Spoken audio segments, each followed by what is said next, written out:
இந்த குங்குமம் வைக்கிறோம், விபூதி வைக்கிறோம், சந்தனம் வைக்கிறோம், இது எல்லாமே வைக்கிறோம். எதற்காக அதை அங்கே வைக்கிறோம் அப்படின்னு சொன்னால், அந்த இடத்துல ஒரு விழிப்புணர்வு வர வேண்டும். அது மட்டும் இல்லை, அந்த 3வது கண்ணை திறக்க வேண்டும்.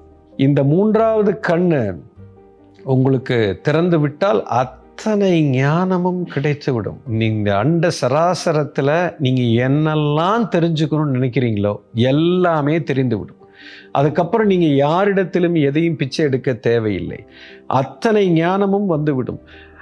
இதில் எல்லாத்துக்கும் மேலே உங்களுடைய வில் பவர் ரொம்ப அதிகமாக இருக்கும். You understand? Will power will be very very high. You understand?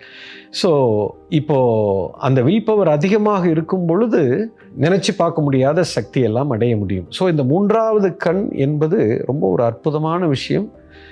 அது ஆக்டிவேட் பண்ணுறதுக்கு நிறைய பேர் நிறைய விதமாக சொல்கிறார்கள். இது யோக வழியில் அதை